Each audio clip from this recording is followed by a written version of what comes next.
Hola, hola y bienvenidos a otro episodio más del podcast Tiempo Extra. Hoy, lamentablemente, no tenemos a una figura de las que he tenido las semanas anteriores, pero sí tengo a un buen amigo. Él dice que sabe de música, él ha afirmado que puede tocar más de 5 instrumentos.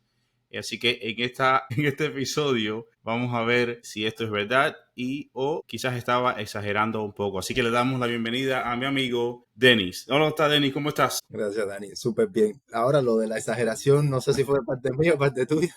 Yo sabré algo, pero no sé si tanto. Oye, quería conversar contigo acerca de un poco de ti, de tu música, de lo que sabes. Puedes ver atrás que tengo instrumentos. Lamentablemente ninguno de los tres los toco. ¿Puede una persona que no tiene conocimiento, que nunca ha tocado un instrumento, puede una persona dedicándole poco tiempo a la semana llegar a aprender un instrumento? O sea, de una manera bien. Depende mucho de lo que esté buscando la persona, porque yo siempre he considerado, y los que son, o los que hemos estudiado música o de alguna manera algún instrumento por un largo tiempo, reconocemos que a cualquiera de estas cosas, ya sea un deporte, como has hablado de vez en cuando, o sea, muchas veces en tu podcast, o ya sea la música, el arte, la pintura, o cualquier otro arte, manifestación del arte, o un trabajo en el que te quieres ser muy bueno, tienes que dedicarle bastante tiempo. Y la música es algo que es bien exigente. Ya te digo, depende de lo que quieres lograr. De lo que quieres lograr. ¿Quieres lograr aprenderte en la guitarra unos acordes y tocarlo en una reunión social, compartir con amigos? Quizás no tengas que dedicarles mucho tiempo,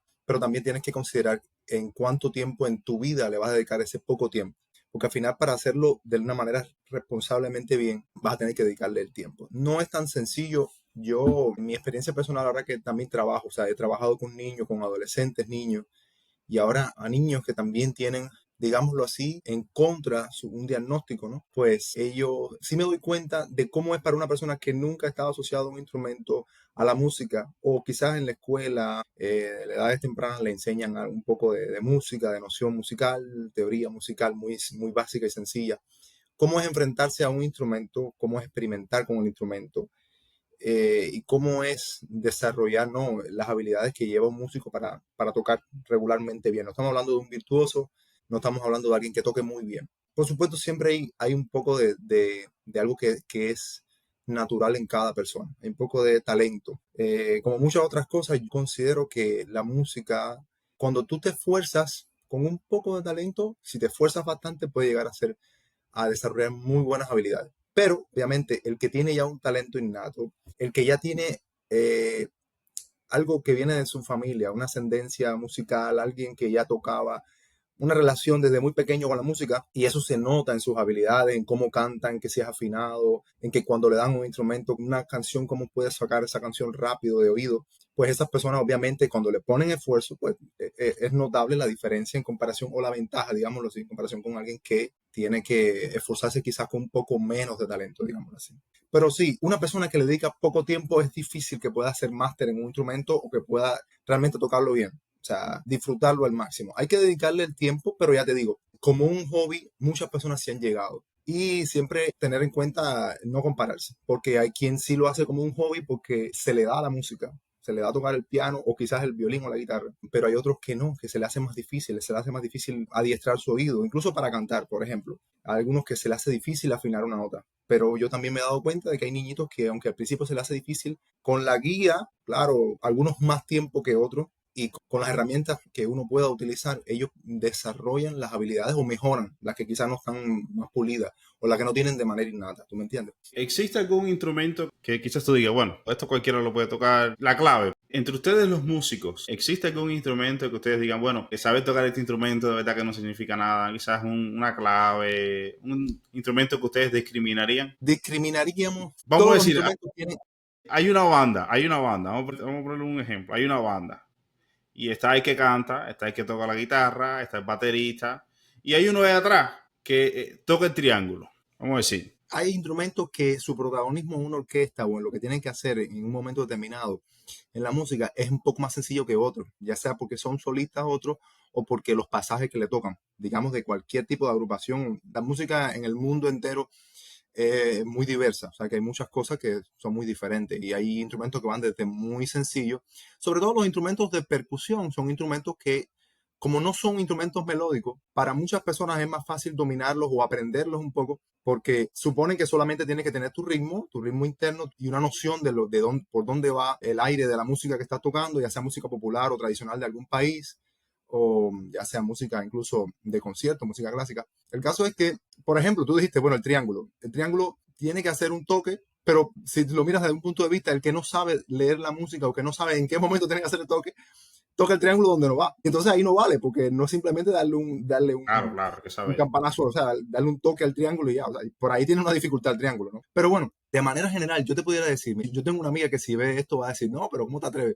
Todo el mundo, todos los músicos, todos los instrumentistas, entienden que sus instrumentos son bien difíciles, porque ellos lo tienen que ejecutar. Para muchas personas e investigaciones dicen que el violín es uno de los más difíciles. También entiendo que es uno de los más antiguos. Y ten en cuenta eso, muchos de los instrumentos que más antiguos son, en algún sentido, estamos hablando de los instrumentos más conocidos.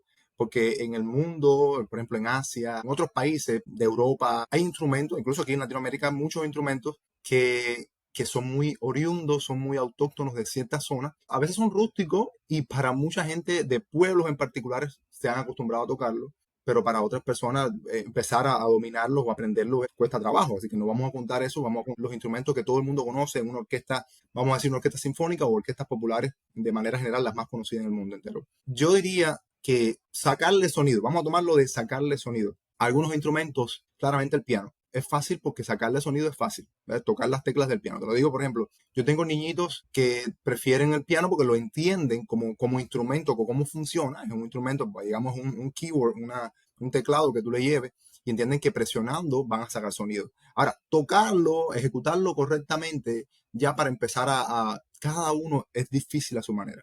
Yo te diría en música popular que el güiro, por ejemplo, el güiro o las claves que tienen que hacer una secuencia rítmica repetida, Ujú. para muchas personas es fácil tomarlo. Una persona que tiene un poco de ritmo, que le dicen, oye, toca aquí, 1, 2, 3, 1, 2, 1, 2, 3, y al lo dice, lo mantiene. El asunto es que esa persona tenga el ritmo, que pueda mantenerlo a pesar de que la orquesta esté haciendo otra cosa, que tenga ritmo interno. El güiro, por ejemplo, no se me olvida una vez que vi a un profesor de percusión enseñarle a alguien cómo debería funcionar el güiro en las orquestas populares, por ejemplo, en las orquestas cubanas populares o las orquestas de salsa, sería un raspado ra y luego lo más popular que existe, ¿no? Y dos golpes, cha, cha. Mucha gente hace cha, cha, tar, cha, cha, tar, pero el güiro sería cha, cha, cha, cha. Eso para una persona pudiera decir, oye, eso es muy sencillo de hacer. Puede tomarse en cuenta ese instrumento. Quizás hayan otros que sean más fácil o más sencillo. Ahora, si me dices hacer una escala entre cuáles serían de verdad los más difíciles, ejecutarlos como tal, las obras que se han escrito, ejecutar obras para el piano, para un pianista de verdad, Chopin y otras obras, Schubert o Liszt, toda esa gente, sí es bien difícil. Es bien difícil dominar tus dos manos, tienes que leer dos claves en una partitura. Para un violín, al ser un instrumento de cuerdas bien pequeño, donde las distancias entre una nota y la otra en una cuerda que tienes que ir moviéndola son muy pequeñitas y son simplemente mover tu dedo un poquitico va a cambiarte una croma, la nota que estás tocando cuando estás tocando Claro. lo más agudo, puede ser muy complicado. Hacer armónicos en un violín es muy complicado. Los arcos en un violín es muy complicado. Pero yo que soy contrabajista voy a defender mi instrumento. O sea, mi instrumento quizás no tiene tantas partituras o no tiene tantas obras virtuosas como ha tenido el violín, porque es más antiguo y porque mi instrumento se empezó a explotar digamos que se le prestó más atención como instrumento virtuoso mucho más tarde que el violín. Pero yo tengo que defender que mi instrumento es más grande, que mi instrumento es más difícil de apretar las cuerdas. Yo tengo que defender que mi instrumento es más complicado sacarle un sonido, porque es un instrumento que no es tan brillante la sonoridad como un violín. Por ejemplo, o sea que cada cual va a defender. Yo te diría, por ejemplo, la flauta. Cuando te dije ahorita la amiga mía de la flauta simplemente es soplar, yo diría simplemente soplar y hacerle los sonidos. Pero hay que tener bastante aire para soplar, porque si no soplas en el lugar donde va, el aire se te puede escapar y hay un sonido extra. Como mismo hay un feedback cuando tú modificas los micrófonos, así mismo suenan en el instrumento, ¿verdad? Y un flautista te diría, no, cuidado, para tocar las notas bien redondas, bien precisas, sin aire, que es lo principal que muchos instrumentistas de viento se preocupan de que no suene aire junto con la nota, que no suene un aire, ¿verdad? Es muy difícil. Te van a decir un flautista, un clarinetista, un saxofonista. Entonces, cada cual va a defender su posición desde lo que conoce de su instrumento, eso está claro. Yo entiendo eso, pero ahora vamos a decir, están reunidos un grupo de músicos. Está un pianista, está un violinista, está un saxofonista y llega uno que lo que toca es el instrumento más simple del mundo. Lo van a discriminar porque siempre existe el ego de que, bueno, yo soy pianista y sin mí la banda no toca. Y el otro dice, no, pero sí que...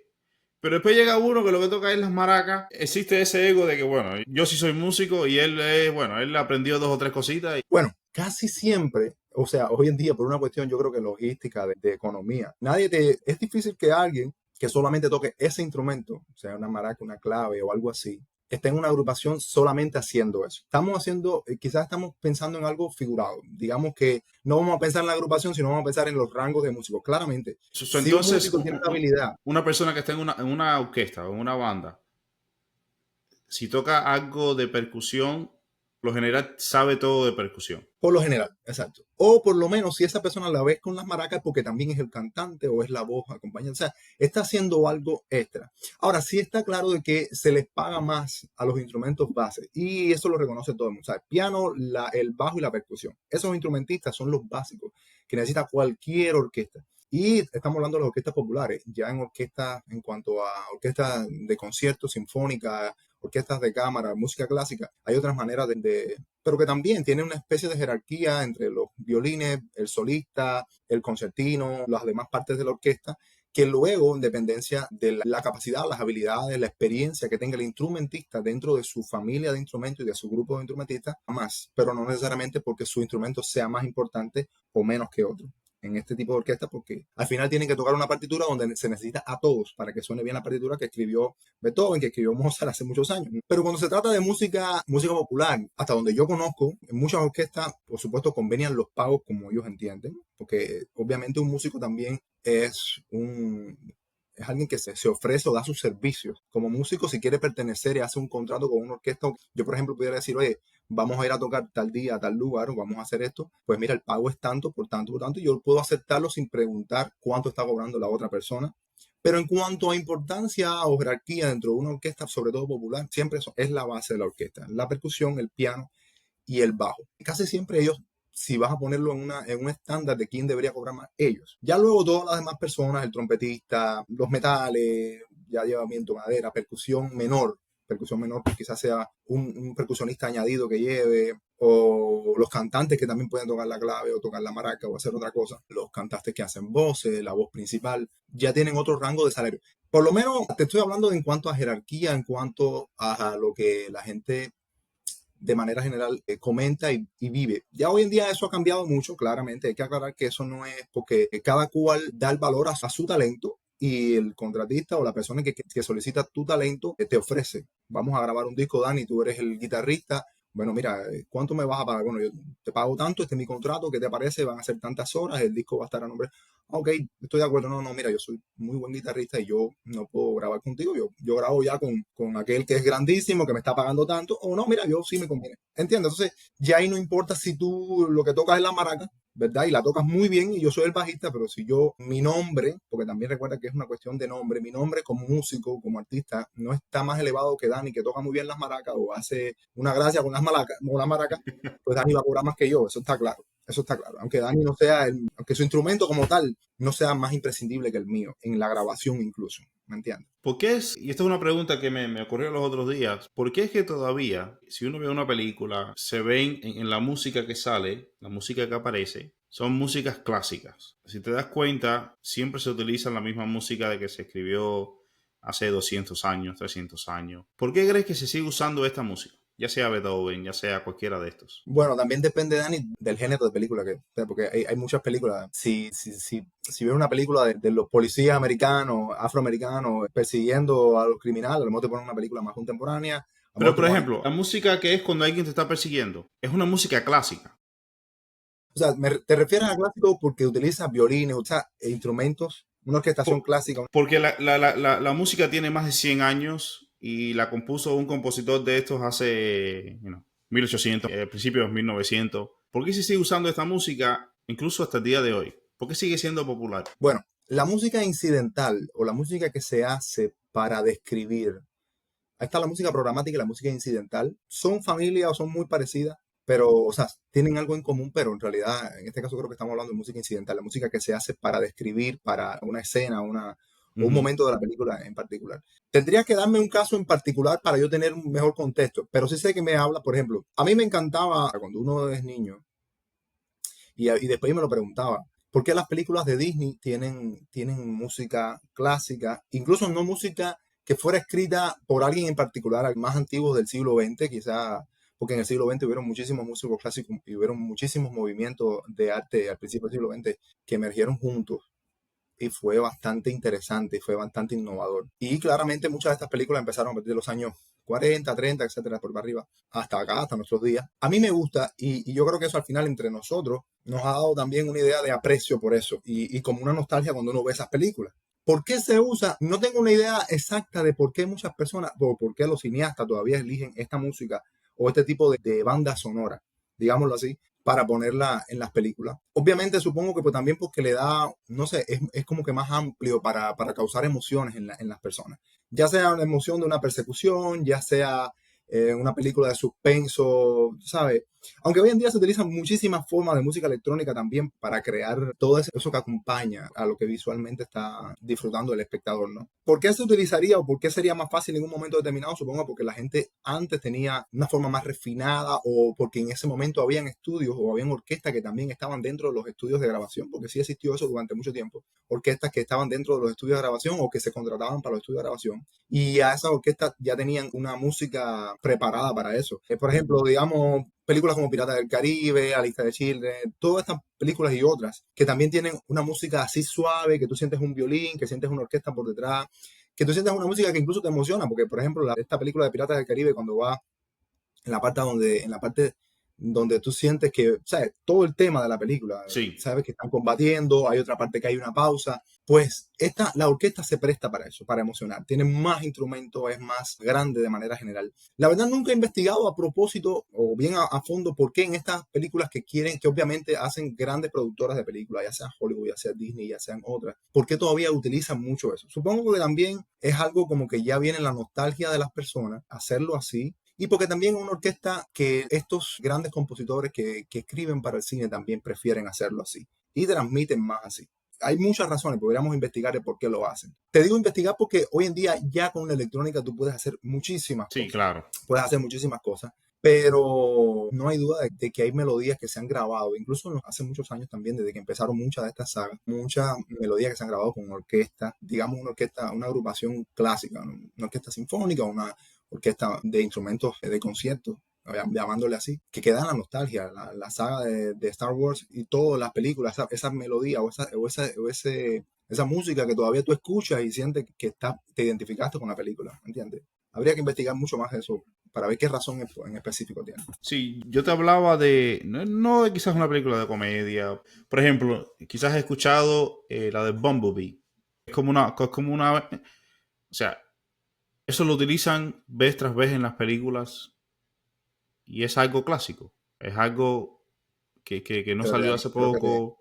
Muchos de estos temas que se utilizan constantemente y siempre me llamó la atención por qué las personas lo seguían usando con tanta música que hay hoy en día, con tantas canciones que hay hoy en día. Hablando un poco de la música clásica, no hace mucho vi la película de Beethoven. Beethoven no, la de Beethoven. No, no era la de Beethoven. fue la de Mozart. La de Mozart. ¿Cuánto le enseñan a ustedes cuando están estudiando música? ¿Cuánto le enseñan a ustedes acerca de estos personajes? ¿O es que uno si después quiere aprender más, le enseñan de Beethoven, de Mozart, de estas personas? Bueno, yo te hablo de mi experiencia, que tú sabes que no fue aquí en los Estados Unidos, no fue en España, por ejemplo, que es otra academia que yo he escuchado o he tenido referencias de cómo la gente aprende allá, Ujú. fue en Cuba. Entonces, sí, a nosotros sí se nos enseña historia de la música, sí se nos enseña en la formación sobre estos personajes, sobre Beethoven, pero se nos enseña más sobre su influencia en cada periodo, sobre qué hicieron en una etapa, obviamente, desde que somos niños hasta que llegamos a graduarnos con 18 años del nivel medio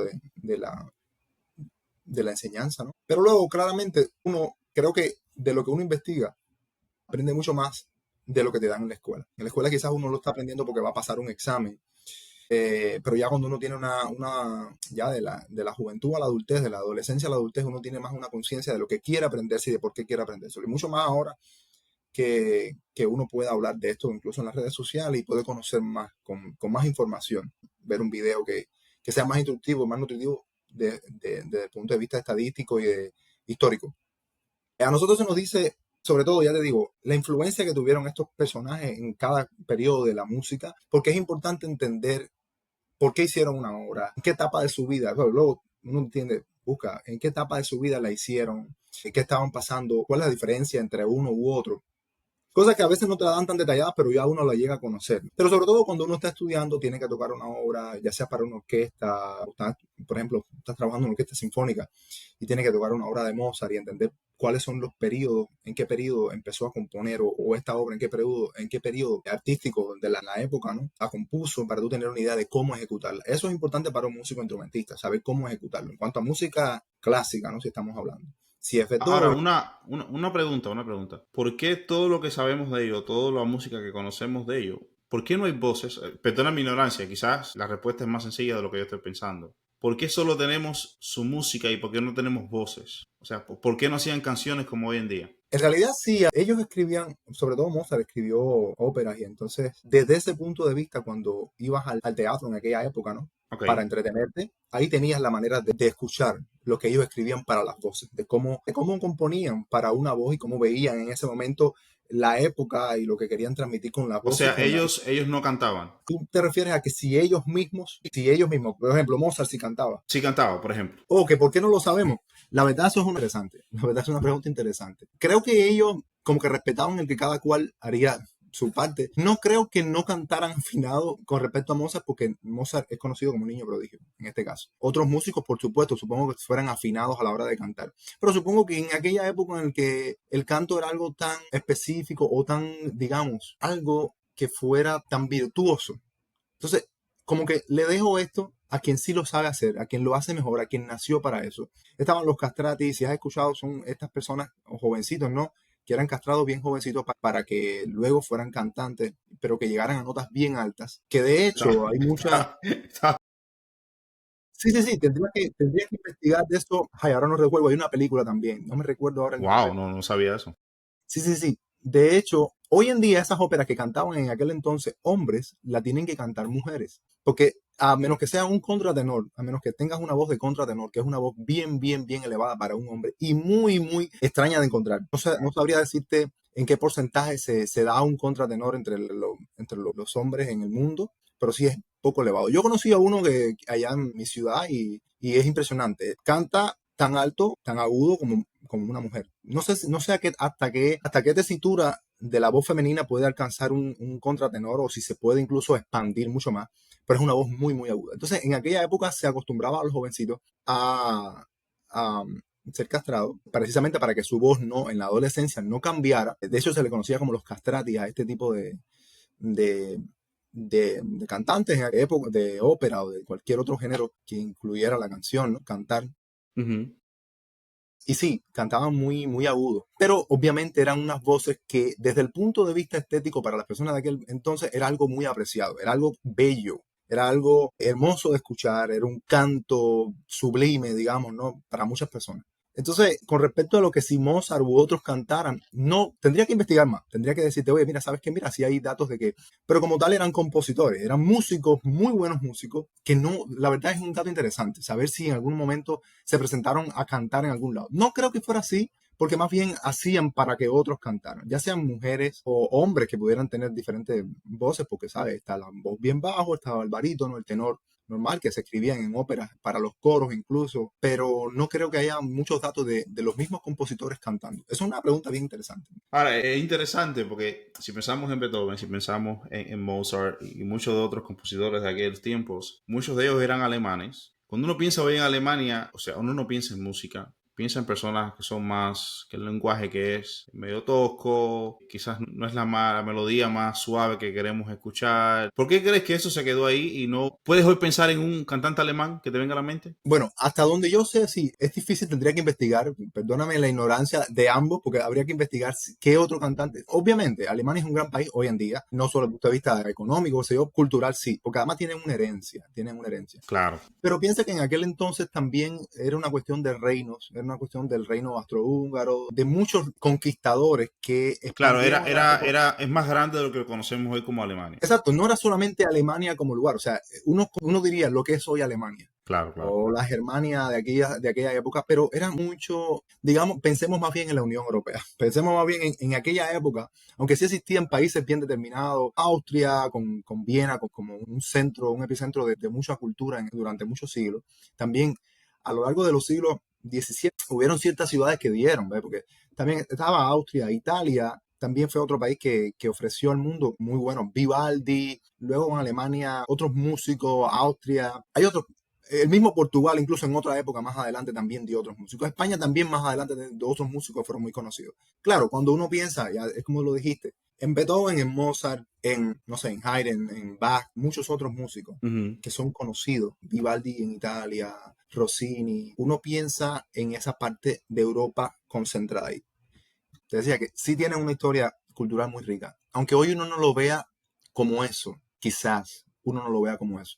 Pero bueno, cuando estudias un poquito de música y empiezas a aprender sobre estos periodos eh, de arte, porque no solamente influyó en la música, influyó en la moda, influyó en el arte plástico, en todo lo que se hacía. Como mismo hoy en día la gente se viste de una forma porque se usa o está en tendencia el TikTok. Una cosa en aquella época era tendencia el corset y era en tendencia las pelucas y era en tendencia una cosa y luego cambió a tendencia a otra cosa. Hay muchos músicos que uno lo ve como que, ok, fueron músicos clásicos, pero vivieron en diferentes épocas. Algunos sí se conocieron, otros no se conocieron. Unos tuvieron la herencia musical de otros, otros vinieron a innovar un poco. Y que hoy en día uno, quizás por ejemplo en Beethoven, en la última parte de la vida de Beethoven, que innovó algunas cosas en las orquestas sinfónicas y en cómo se hacían las sinfonías, quizás agregando algunos instrumentos o cambiando algunas maneras en las que se hacían las cosas.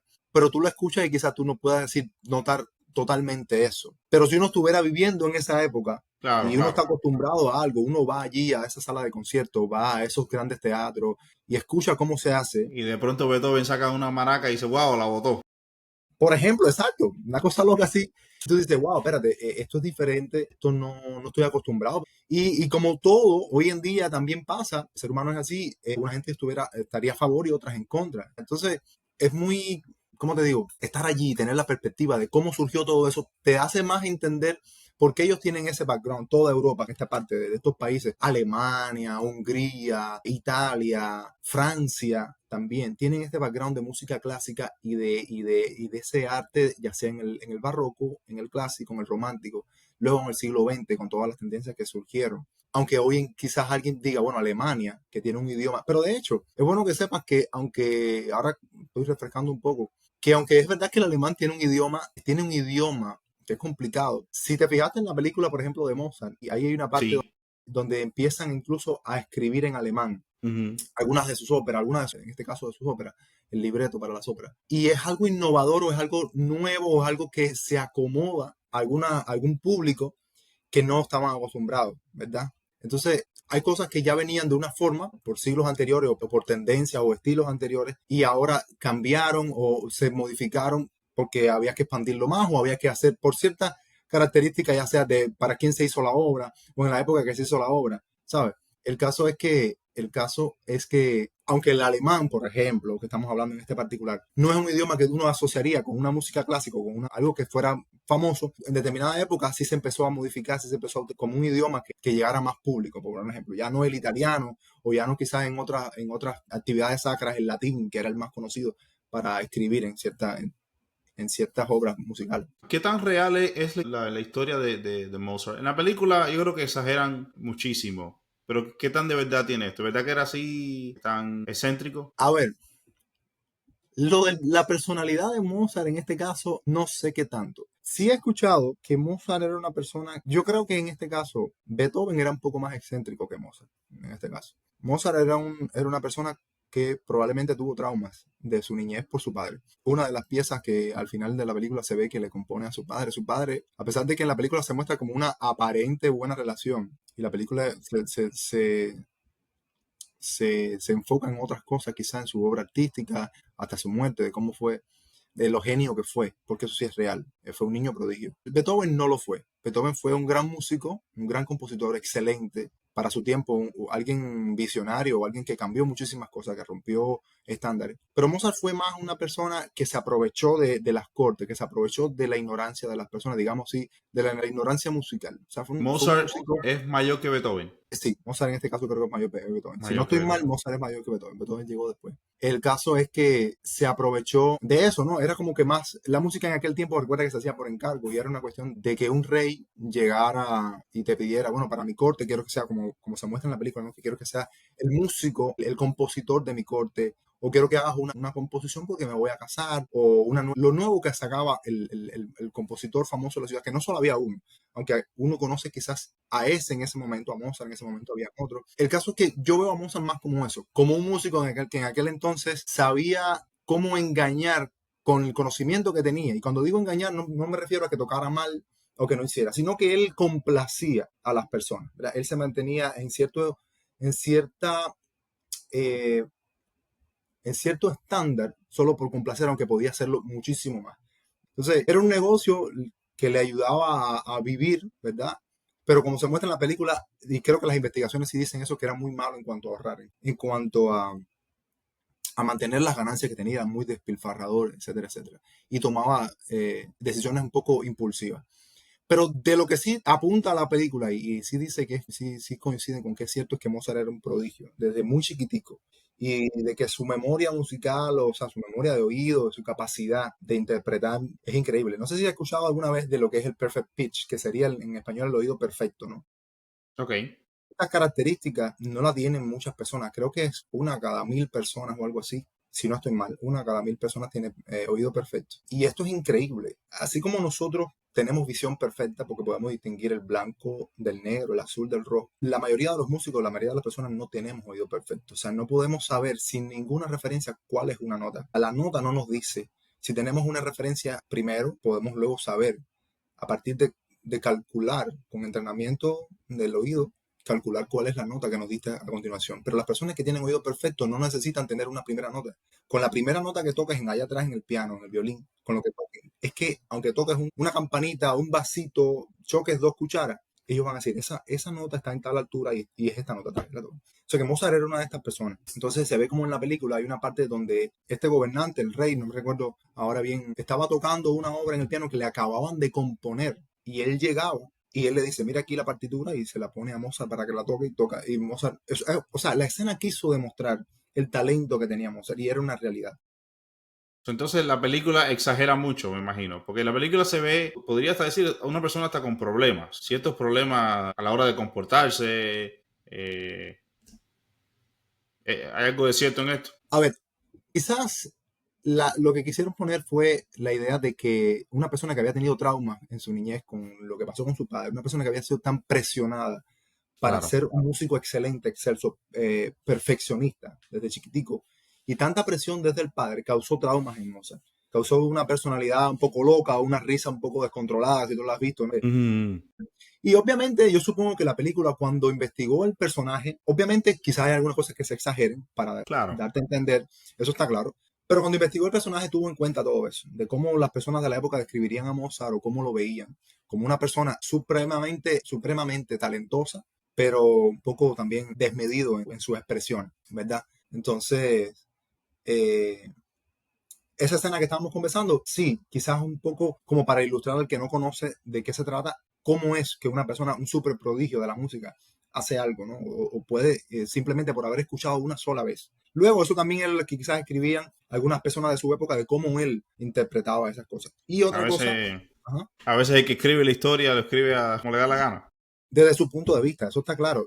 El que lo escribe desde su punto de vista y desde lo que le impresiona. Ahora hay una realidad. En aquel tiempo no existían tantas distracciones como hoy. Eso es una realidad. Y en aquel tiempo las personas se entretenían con ese tipo de música. Yo estuve escuchando un poco de música clásica el otro día y estuve escuchando la 40 de Mozart, por cierto. Y me ponía a pensar también en los instrumentos y en qué cosas hacen cada instrumento. Y me puse a pensar en qué tiempo, yo lo voy a investigar porque no me dio por buscar el dato, en qué tiempo terminaría él de hacer toda la escritura para cada uno de los instrumentos, porque además cada uno de ellos tiene una obra tan grande, tan prolífera. O sea, no son obras sencillas o algo que tú escribes. Quizás para ellos sí, pero había que dedicarle tiempo. Y es increíble, porque son obras que hasta hoy en día uno las estudia, oye, pero incluso cuando las estudia desde el punto de vista del estilo en que fueron compuestas en su momento, de lo que estaba pensando o lo que estaba pasando el compositor en ese momento, o de lo que estaba o lo que va a hacer cada instrumento, o lo que representa cada instrumento,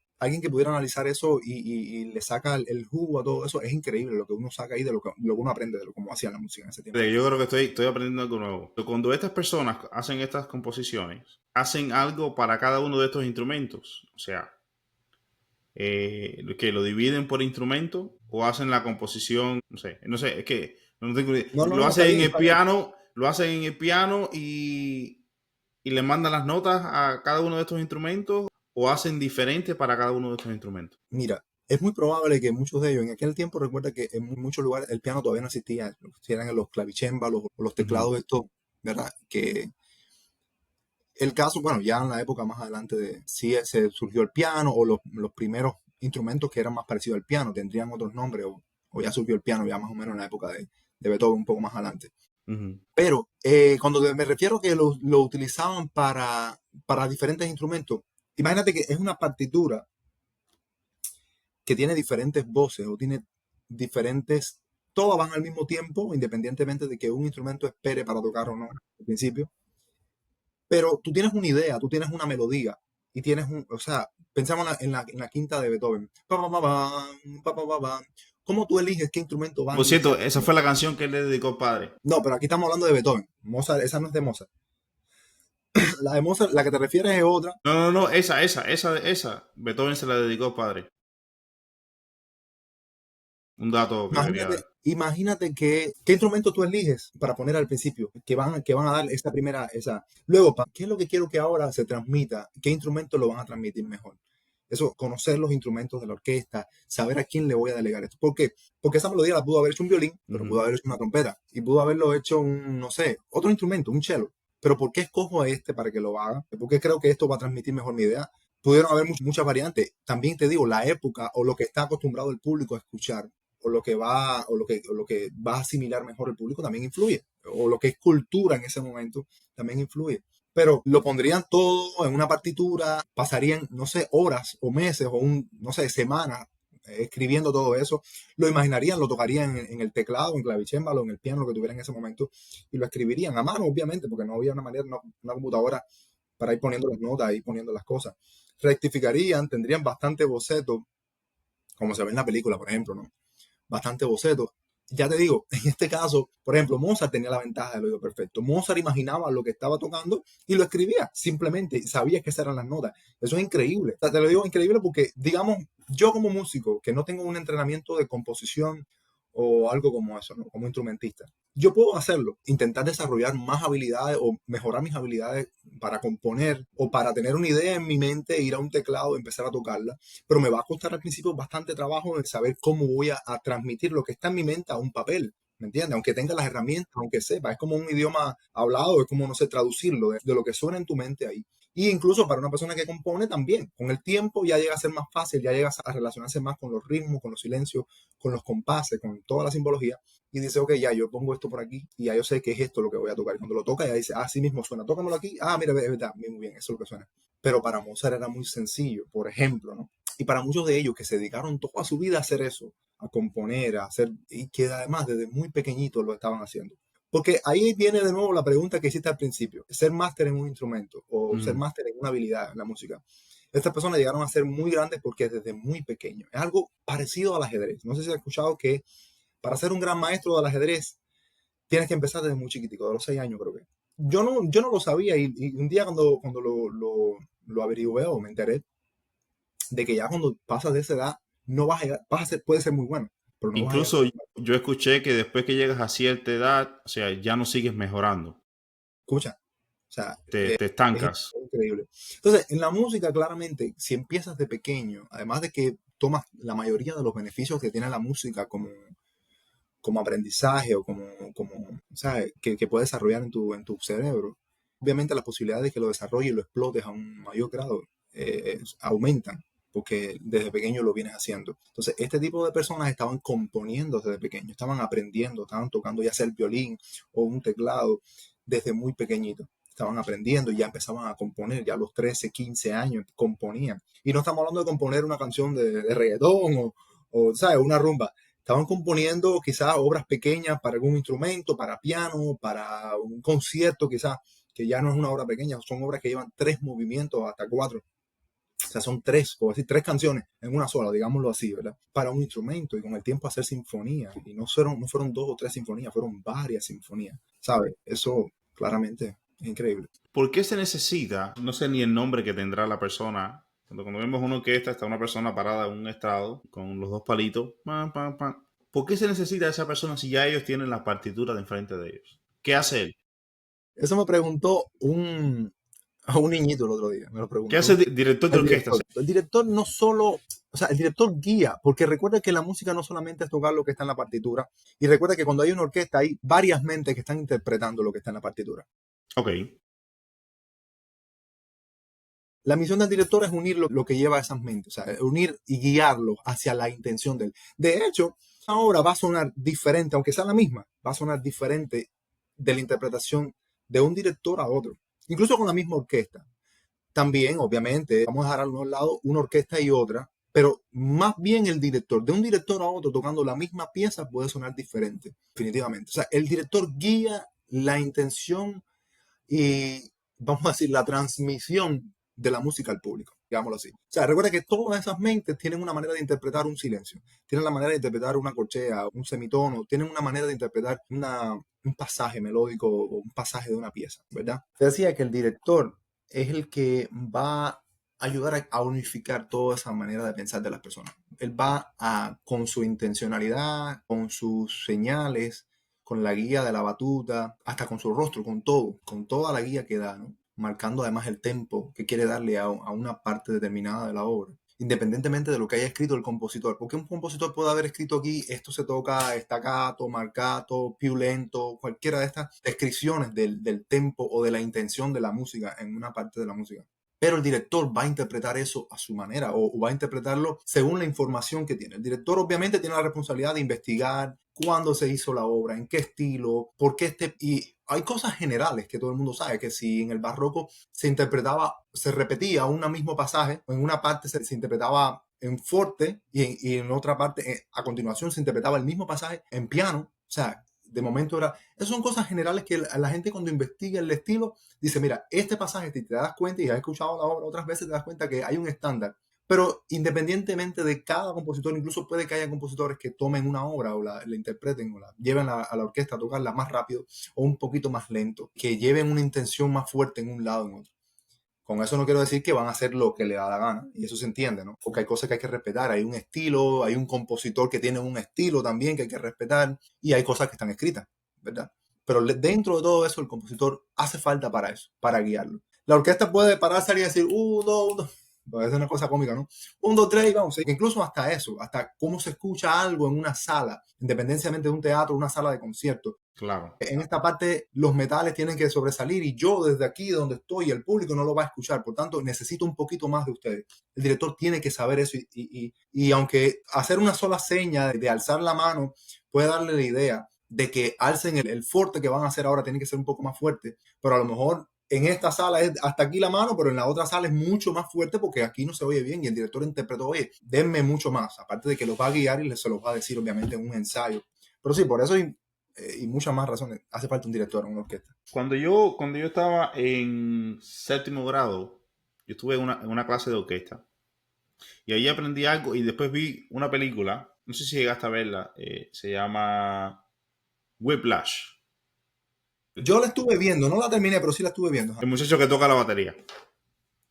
Y ahí se hace referencia a, por ejemplo, en el caso de los violines está el violín 1, el 2, o sea, mientras mejor eres, a la hora de tocar la música, significa que el violín 1 está tocando más que el segundo o tiene que hacer más que el segundo. En realidad es que la música orquestal se dividió así. La orquesta como tal, si buscas la estructura de una orquesta, te buscas están los primeros violines, segundos violines, están las violas, los chelos.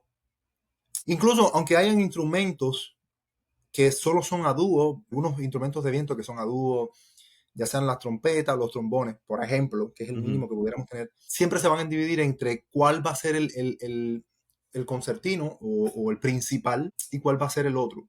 Decir el otro suena un poquito como despectivo, pero bueno, así era como se escribía. Por ejemplo, si había una obra que llevaba un solo de un instrumento y eran dos instrumentistas nada más, el que era el principal era el que iba a hacer esa parte del solo de ese instrumento en esa obra. El otro iba a seguir haciendo lo que debían hacer los dos juntos en toda la obra. Así mismo también los violines. Y sí, hasta cierto punto los primeros violines son como los cantantes más agudos de una orquesta o los cantantes más de un coro, ¿no?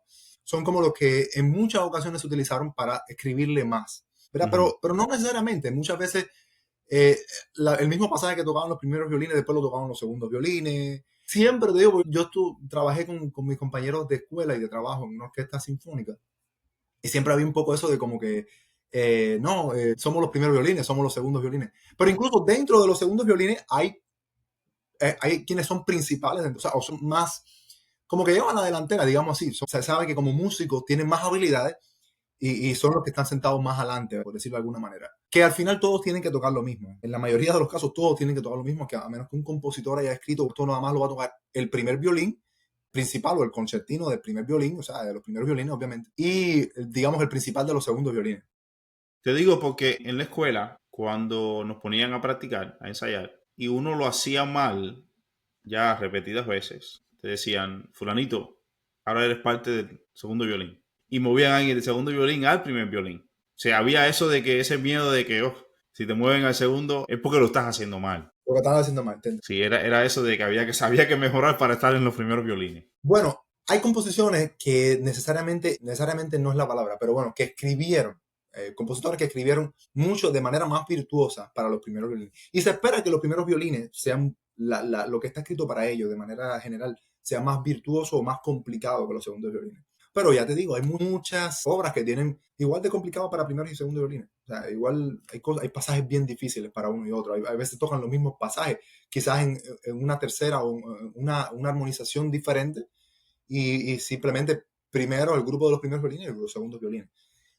Hacerlo así quizás le diera un poco de, pero es que no es una meta, porque si no hay segundos violines, no hay orquesta, o sea, no existe la orquesta como tal. O sea, porque imagínate tú, si todos ahora los del segundo violín pasan al primer violín, no existe el segundo violín. Porque existe la competencia de que es como un equipo de fútbol.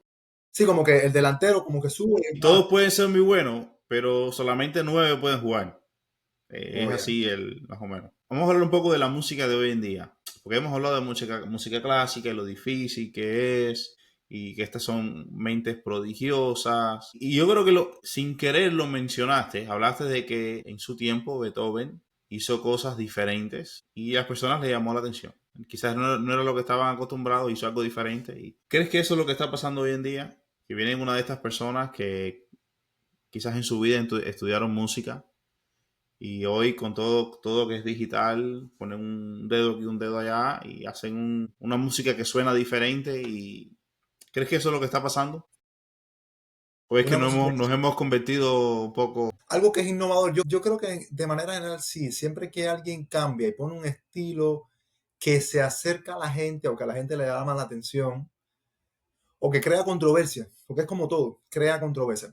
Te pongo un ejemplo. En el siglo XX hay un compositor, a mí me gusta mucho, y luego te voy a dar un dato de esa obra en particular que compuso y por qué fue tan controversial. Él compuso Igor Stravinsky, es un ruso que compuso una obra, entre muchas obras que son muy interesantísimas. Del siglo XX hubieron muchas cosas innovadoras. Una obra que se llama El rito de primavera o la consagración de la primavera.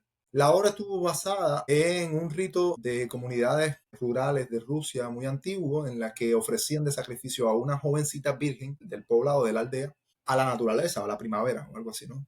En busca de cosas. Pero cómo ese compositor transmitió eso en los instrumentos de una manera que hasta el momento nunca se había visto. La obra tú la empiezas, luego puedes escucharla, tú la empiezas escuchando y es una cosa súper extrañísima, pero ¿cómo eso hace sentido? Tú sientes que es un desorden. Para mucha gente que estuvo en el momento del estreno de la obra, fue una reacción dividida. Para mucha gente fue algo brillante y para otros fue una ofensa, para otros fue algo que ¿verdad?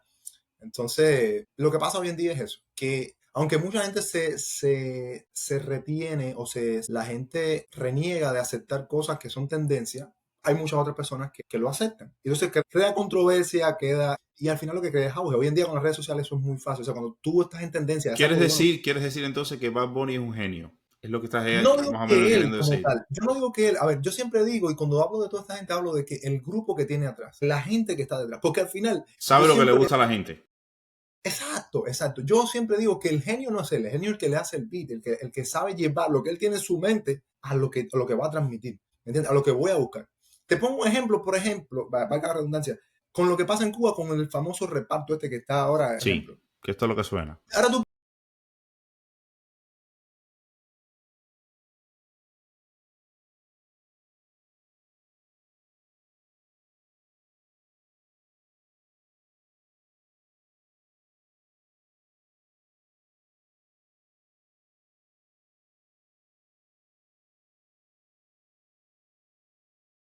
Ujú.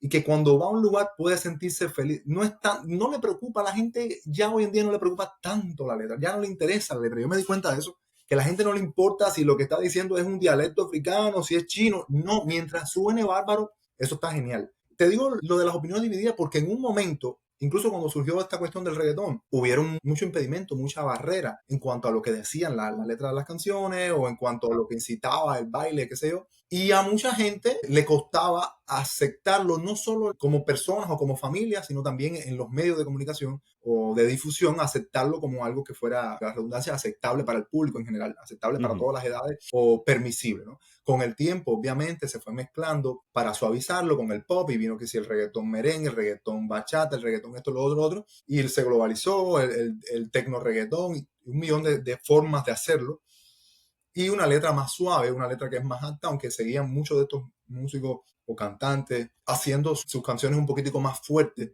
o más de calle, con un vocabulario un poquito más fuerte, más informal en sus discos, ¿verdad? El que quería escuchar el disco completo de alguien Claro. que es famoso, lo escucha ahí y no tiene por qué, ¿eh? Porque quiere escuchar las canciones más sonadas de alguien, las escoge, las pone en una playlist y las escucha, ¿no? Entonces, hoy en día yo creo que esta gente que está detrás haciendo los montajes, las mezclas de las canciones, el que está diciendo, porque tú puedes, incluso yo he visto videos de gente que hace y crea esos beats y le ponen cualquier otra voz y pues, suena bien, por lo menos suena bien. Ya luego está el sello de la voz o de la identidad de una persona, lo que representa como moda, lo que representa como tendencia en el momento, lo que representó Daddy Yankee, Don Omar o Wisin y Yandel, o lo que representaron otros cantantes de Puerto Rico, o lo que representó el general en Panamá en un tiempo, ahora lo que representa Bad Bunny o lo que representan otros, ¿verdad? Lo que representan la gente de Colombia. Ahora estuve viendo que yo no sabía esto no recuerdo cómo se llama bien exactamente, que es el género este que están haciendo, los colombianos lo están explotando, que es un género incluso africano. Salsa con reggaetón. No, es un tecno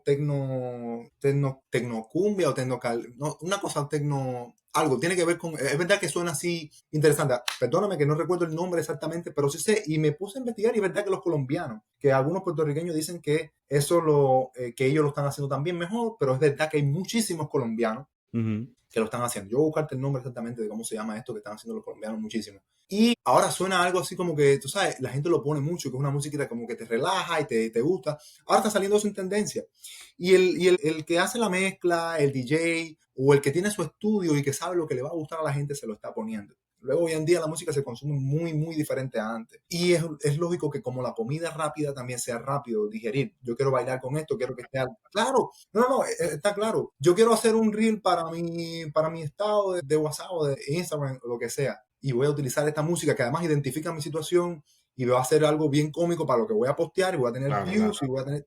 Entonces, hoy en día yo creo que los artistas, si quieren pegarla con dinero en cuanto a dinero, estamos hablando de cuánto a economía, y hacer tendencia en cuanto a lo que más se oye, porque es realmente que la música reggaetón y latina tiene una gran audiencia, y este tipo de música no es la que más audiencia tienen que buscar lo que la gente está buscando, o sea, es repetitivo, es lo mismo, o sea, las letras de las canciones, las historias que cuentan es repetitiva, porque yo a veces me pongo a pensar, mira, si tú tienes una canción o si tienes un género que es urbano o que viene para reflejar o para hablar o criticar o denunciar lo que sientes tú como persona que viene de un barrio, ya sean Sí, las claro. desigualdades, ya sean todo lo que tienes tú o preocupación, que es lógico, la música siempre ha sido un medio de expresar tus preocupaciones o tus necesidades, digámoslo así. Pero si vienes de ahí, ya no me cuentas, solamente me estás hablando ahora de que si él está contigo, pero tú quieres estar conmigo, yo sí soy mejor que él. Date cuenta, casi todas son de que yo soy mejor que él. O sea, él está contigo, él te tiene, pero yo soy mejor que Sí, él, sí, acuérdate. son historias de ellos, del barrio. Exacto, pero no, me refiero a que, por ejemplo, en muchos de estos barrios, si vamos a decir que yo salí de abajo y llegué y triunfé y mira, y mi música pudo trascender, porque en mi barrio había delincuencia y porque mira, en mi barrio yo quiero denunciar esto, habían violaciones de mujeres, había maltrato a las mujeres, hay canciones variadas. En un momento de la historia el reggaetón empezó e incluso esta gente que cantaba bachata empezaron a cantar canciones que describían eso, o la historia de una mujer abusada por su esposo, o sea, golpeada, ¿no? La historia de un niño que no tiene oportunidades, pero que triunfó. O sea, varíame la historia. Y tú sabes, y también comunica de alguna manera, ya sea música urbana, ya sea música que es para divertirse o para bailar o para escuchar con tu estilo urbano diferente a algo muy serio o algo más formal o algo establecido como algo bueno ante la sociedad o algo más aceptado. Ok, pero igual transmíteme una historia. No me repites siempre lo mismo de manera comercial. Hay mucha gente que opina que el músico o el artista sugiere y si se acepta, pues entonces sigue haciéndolo, porque es lógico. O sea, tú pruebas un negocio y tú dices, oye, esto se vende, vamos a seguir vendiéndolo. Pero hay otra gente que dice que no, que lo que se canta en las canciones es el reflejo de la sociedad. O sea, que lo que se canta o lo que ellos ofrecen, más bien el reflejo de cómo está hoy la sociedad y de lo que quiere escuchar y por eso está ahí. Ya la gente no es como que testea al público como para decir, voy a soltar esto y voy a ver cómo reacciona. Antes quizás sí, antes quizás decían, bueno, si yo suelto esto me van a censurar esta canción en tal radio, en tal... No, no, no, ahora ya no, yo creo que ya no, Mm, no ya existe eso no eso. existe. Exacto.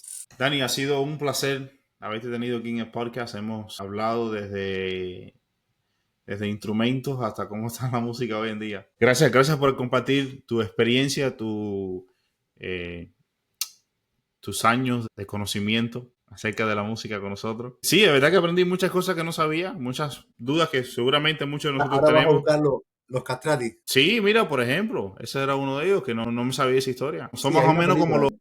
los espartanos de la música. Y busca también los contratenores para que veas quiénes son los contratenores y veas un contratenor cantando para que te des cuenta. Es algo Sí, interesante. sí, de verdad que me ha llamado la atención. Así que gracias por dedicarnos un No, tiempo gracias a de ti. tu día y esperamos verte otra vez aquí en el podcast para otro episodio. Genial. Perdóname la que no te pude contestar, pero bueno, No, eso siempre pasa. hay que investigar, hay que investigar. Oye, gracias por todo. Dale, dale.